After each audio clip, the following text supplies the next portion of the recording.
justice, garde des Sceaux, a donc été condamné le 2 septembre à 3 ans de travaux forcés. Les COP également de lourdes peines complémentaires, entre autres l'interdiction donc de se présenter aux élections pendant 5 ans après exécution de la peine, soit après ces 3 ans de travaux forcés.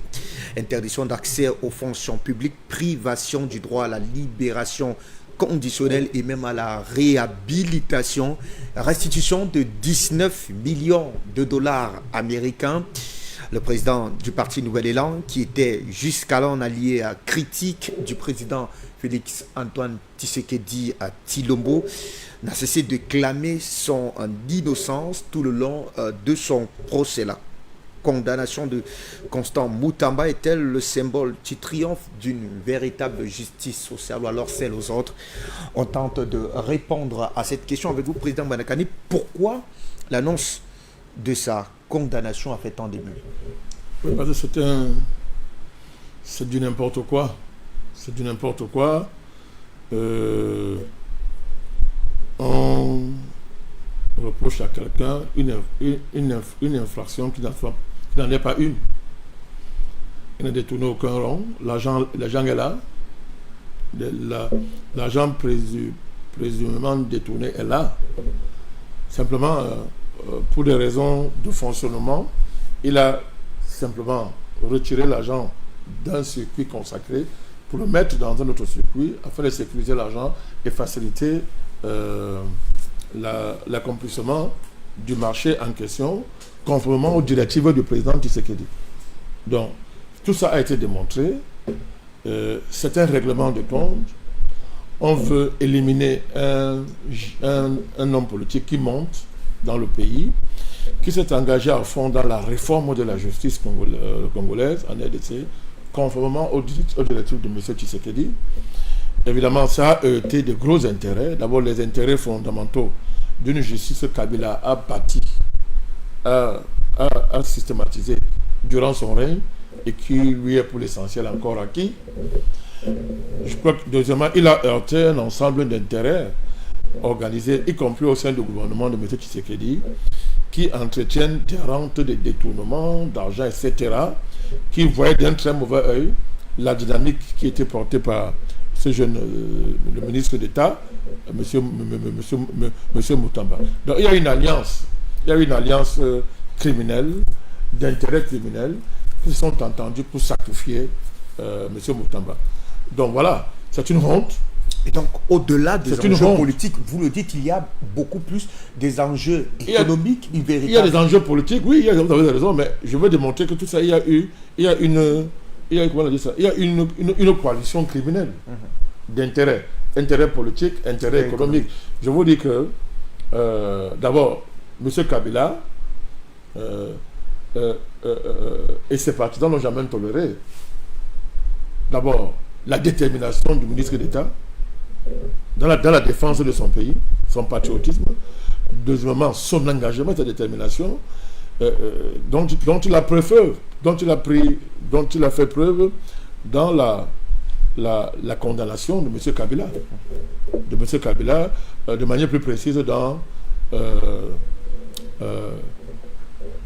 l'enlèvement de son immunité. Moutamba, le ministre Moutamba était au premier plan. Il faut rappeler que c'est un ancien kabiliste, donc ça, c'est encore même plus grave. Par le passé, j'espère que vous le savez, c'est un ancien kabiliste. Par le passé, il a, avant de s'autonomiser jusqu'à venir s'allier au président Tshisekedi. Donc il y a tout ça. Il s'est attaqué à de gros intérêts à ce moment-là. Parce que 18 ans de pouvoir en RDC ont permis à Kabila de tisser une toile qui est encore puissante dans le pays. Deuxièmement, il y a même l'entourage de M. Tshisekedi, même un peu le plus proche, qui sont versés dans les détournements, dans la volonté de s'enrichir le plus rapidement possible avant qu'il ne soit trop tard. Comme d'ailleurs c'est la tradition en RDC depuis bientôt 30, 40, 50 ans, depuis Mobutu, etc. La création de la RDC est en rapport constant avec la corruption. C'est un pays qui est né dans la corruption, comme je le dis souvent de mon pays, le Cameroun. La RDC est née dans la corruption. Donc ça veut dire que ça ne fonctionne pas la RDC sans la corruption. Donc la corruption est au cœur du fonctionnement politique de la RDC. Ça prend les formes qu'imprime le président du moment. Donc ne pensez pas que le régime Tshisekedi est à l'abri de ça, c'est faux. Donc Moutamba s'est attaqué à ça et beaucoup de l'entourage de Tshisekedi, n'est-ce pas, s'est inquiété de la montée du ministre d'État, vraiment engagé dans les réformes. On l'a vu sur le dossier. Oui, la justice, son nom va me revenir, oui. L'expression va me revenir tout à l'heure. Lorsqu'il s'attaquait notamment à ce que nous appelons ici la haute criminalité. Oui, les microbes. Les microbes, tout ça, oui. J'ai oublié l'appellation locale, oui, ça me revenir. Avec un EDC, etc. Il y a tout ça. Ça fait donc qu'il y a une alliance maléfique et criminelle qui a convergé de manière objective pour le neutraliser. Et moi, je pense que c'est inacceptable de la part du président Tshisekedi de sacrifier cette étoile montante de la politique en RDC. Parce que moi je pense que l'indépendance de la justice, ça fait rire, ça fait sourire les gens, ça me fait rire. Moi quand j'entends en Afrique parler d'indépendance de la justice, je ris toujours. Parce qu'on est indépendant par rapport à qui? Séparation des pouvoirs par rapport à quoi? À l'État RDC, ok. Pour être dépendant des mafias internationales qui pillent le pays, pour être dépendant de la corruption, du pillage du pays, il faut qu'on sache ce qu'on veut. Donc, vous êtes ceux qui pensent que le chef d'État doit avoir un œil regardant autour de la... Ça ne devrait pas... Moi, je pense que ça n'aurait même pas dû arriver là. Ça n'aurait pas dû arriver là. Le président avait le moyen de taper la main sur la table parce que l'innocence de Matamba est évidente. De Moutamba est évidente. Vous dites que le dossier est vide. Il n'a rien fait. Détourner l'argent. L'argent là est là. L'argent est là. n'est pas caché. Et deuxièmement, je vous dis peut-être le piège qu'on a entendu, c'est quoi? Il faut comprendre pourquoi Moutamba a retiré l'argent, parlons comme ça, du circuit officiel pour loger dans un compte qui n'est même pas son nom, mais qui est là. Parce que justement, c'était pour mettre à l'abri, c'était pour éviter que le projet dont la charge lui avait été donnée par le chef de l'État, avec des consignes précises, ne soit pas bloqué par les manœuvres habituelles liées à la corruption. En fait, c'est cela qu'il s'agit. Donc, il a à ce niveau, il a prêté le flanc sans le savoir, parce que vous savez, Fabrice, il faut comprendre que, disons qu'il n'était pas très habitué au rouage de cette administration-là, on peut le dire. Donc, on l'a piégé, et du coup, ils lui ont dit, très bien, on ne va pas le rater. Et quand vous voyez la liste des condamnations, vous savez très bien ce qui est visé. Vous voyez ce qui est visé. Il s'agit de détruire sa carrière, de briser son moral, de le casser. Donc, vivement, on espère que le président Tshisekedi va rattraper ce crime judiciaire en faisant comme il a fait avec les Camérés, les Kaboun et tutti quanti, qui constituent des précédents, ou bien des précédents jurisprudentiels dans les dossiers de condamnation dans ce pays-là. C'est inacceptable. Donc Moutamba, il a tout notre soutien. Il a notre soutien, c'est inacceptable. Voilà comment les mafias judiciaires prennent en otage des pays en Afrique. L'Afrique, ce n'est pas seulement vrai en RDC. Dans la plupart des pays africains, même au Cameroun, il y a des mafias judiciaires qui sont constituées. Malheur à vous, quand vous les croisez sur votre chemin. Vous essayez de remettre en cause leurs privilèges, vous êtes mort. À la moindre erreur que vous faites, ils transforment des erreurs de procédure en détournement de fonds. Ils criminalisent ça et vous subissez ce que le ministre d'État, Constant Moutamba, est en train de subir aujourd'hui. Donc, il a tout notre soutien. Ce n'est pas de la justice, ça. C'est de la mafia. C'est un conglomérat de criminels qui veulent se protéger. Et je pense qu'il y a une alliance tacite qui part, n'est-ce pas, des réseaux de M. Kabila jusqu'à la présidence de la RDC, alors la présidence de la RDC, pour vouloir tuer, n'est-ce pas, l'avenir d'un brillant Congolais qui continue malgré tout, qui incarne l'espoir d'un redressement de la politique dans ce pays-là. Donc voilà ce que je peux dire dans un premier sortie sur cette affaire. Alors, ce qu'on doit conclure fatalement, quand vous avez bien suivi, Président Badakadi, vous dressiez notamment le tableau des jeux et des enjeux qui sont aussi des fois au gré des intérêts au sein de la classe politique locale en RDC, que le président Félix-Antoine Tshisekedi lui-même serait au plus profond, au-delà de ce qui peut être observé, otage, lui aussi finalement d'un système qu'il aura soit bâti ou alors qui se serait reconfiguré, alors configuré au fil de ces années. Lui qui au premier mandat avait réussi à se défaire, on va dire ainsi, de l'emprise de son prédécesseur, le président Joseph Kabila.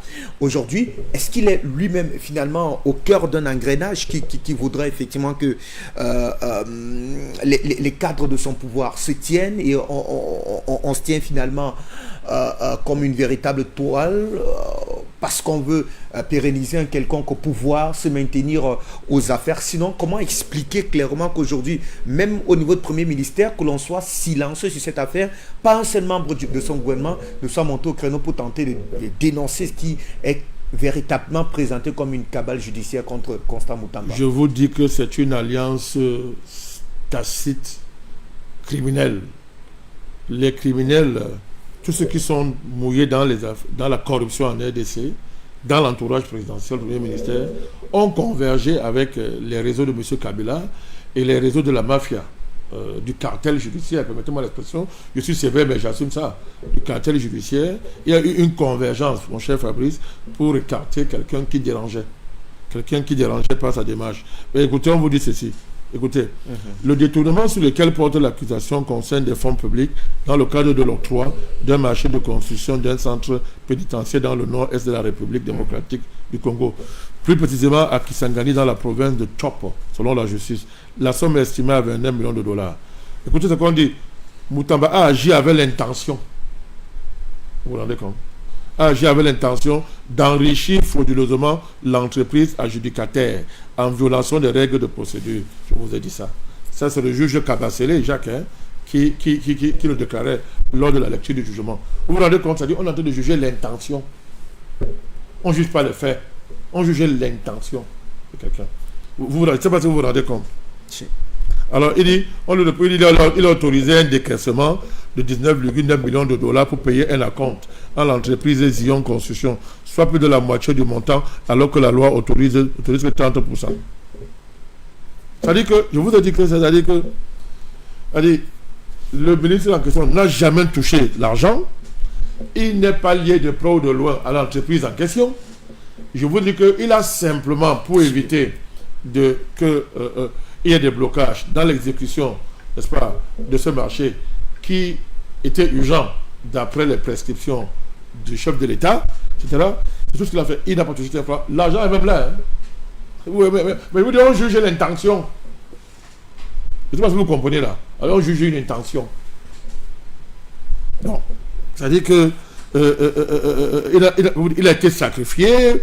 C'est pas seulement le Premier ministère c'est pas seulement la présidente, le Premier ministère, entre guillemets, qui l'ont lâché, mais l'Assemblée nationale. Il a subi des pressions extraordinaires de l'Assemblée nationale, dirigée par un certain M. Kamere, un certain Vital Kamere, lui-même qui est passé par cette situation, sauf que pour son cas, c'était avéré.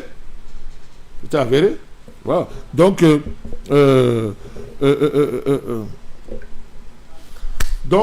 c'est une honte. Moi, nous dénonçons vraiment cette... Vous manquez de rappeler que dans ce projet, il n'y avait pas que le ministère de la Justice qui était impliqué, il y avait bien d'autres ministères satellites, notamment celui des Finances et je crois celui des Infrastructures qui étaient également impliqués dans le projet de construction notamment de cet édifice. Sauf que là, on a une forme de fixation qui est faite sur la personne du ministre de la Justice. Les deux autres, on n'en parle quasiment pas. C'est un véritable silence radio. Ce qui est quand même embêtant, est-ce que la personne seule de M. Constant Moutamba constituait clairement une menace finalement à l'endroit de toute la classe dirigeante, qu'elle soit pro-Kabila ou alors pro-Tshisekedi? Je vous dis que la corruption est la norme en RDC. Le président Tshisekedi lui-même avait fait le constat. D'ailleurs, aujourd'hui, même le sort du futur accord entre la RDC et les États-Unis est lié en partie à la nécessité d'une lutte féroce et ferme contre la corruption. Et d'ailleurs, un des enjeux même des réformes judiciaires était de crédibiliser le gouvernement Tshisekedi, l'État congolais, face, n'est-ce pas, aux enjeux liés à l'accord qui devrait être signé avec les Américains. Donc, Fabrice, comme c'était là, les ministères qui sont impliqués dans le dossier, c'est connu. Allez, prenez le temps, asseyez-vous, suivez, si vous pouvez le faire, suivez à nouveau les réquisitions, les débats, etc. Pardon, les débats. C'est extraordinaire. Durant les débats, etc., les défenseurs de la défense, M. Moutamba, a démontré l'inconsistance à tout point de vue de ce dossier. Ce n'est pas seulement au niveau des avocats. Je vous dis que même le juge même, qui disait, l'accusation, Fabrice, l'accusation a montré au monde entier le caractère vide du dossier. Le dossier était vide. Puisque je vous dis en dernière instance que on condamne l'intention de quelqu'un. L'intention. Et non les faits. Et non les faits. Alors que tout le gouvernement de M. Tshisekedi est passible de condamnation au regard des faits de corruption que les accablent tous, depuis les ministères, en passant par le premier ministère, jusqu'à la présidence. L'entourage direct du président.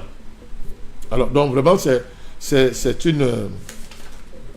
vraiment comme le ministre l'a dit lui-même, le ministre Moutamba d'État, il a dit qu'il était victime d'un réseau mafieux hostile aux réformes judiciaires qu'il avait initiées avec le portefeuille de la justice qu'il détenait. Clair et net. Et ces réformes-là, c'est sur instruction du chef de l'État. M. Tshisekedi. Donc, c'est une... Mais bon, on veut détruire un homme, mais on est plutôt en train de l'élever au rang d'un futur, au rang d'un présidentiable digne de ce nom, au regard d'un grand homme politique. On est en train de le hisser au niveau d'un homme d'envergure nationale qui aura sacrifié sa vie pour défendre des principes, pour implémenter des réformes nécessaires, pour sa loyauté à l'égard du chef de l'État, etc. Donc tout ça, je pense qu'on croit le détruire, mais on est en train de forger un destin national en RDC. Moi, je sais qu'il sortira de là très grand. Puisque d'ailleurs, vous voyez la popularité. Aujourd'hui, sa popularité, l'une des raisons de sa condamnation, c'est qu'il était devenu trop populaire. Il y a aussi cet enjeu, d'où les 5 ans d'éligibilité qu'on l'a infligé. Il était très populaire. Tout ça a été inquiétant. Donc vraiment, on espère que, n'est-ce pas, une action du président Tshisekedi pour annuler tout ça, parce que ça n'a aucun sens, ce procès n'a aucun sens, ça ne vaut rien du tout. Vraiment. S'il reste silencieux jusqu'à la gare, ça dit finalement que lui-même il est otage de ce système que vous semblez... Il n'est pas otage. Moi, je veux considérer qu'il est complice de ce qui est arrivé à son ministre. Il ne faut pas faire de non. Nous allons considérer que M. Tshisekedi est complice de ce qui est arrivé à son ministre. Il est otage de quoi? Je vous ai rappelé les cas jurisprudentiels de M. Kaboun Jean-Marc et de M. Vital Kamere, aujourd'hui président de l'Assemblée nationale du pays. Donc, il n'y a pas de question d'otage ici. On ne peut pas laisser passer une telle forfaiture. Alors on les a laissés aller au bout de leur procès, on a laissé la justice aller au bout. Très bien, maintenant, le président doit prendre ses prérogatives pour sauver l'intérêt non seulement du pays, mais réparer une injustice. C'est parce qu'on dit justice que la justice peut se comporter n'importe comment. Non. Le président du LSC est quand même le premier magistrat du pays. Donc il faut qu'il prenne son responsabilité.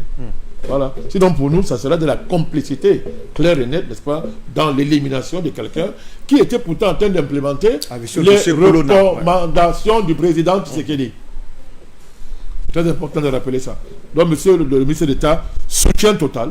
Il a tout notre soutien et nous n'allons pas le lâcher. Voilà. On a besoin de et rarement l'Afrique en a connu des ministres de la justice qui soient assez pragmatiques. Lui qui s'est attaqué, qui s'est intéressé clairement à la question Koulouna.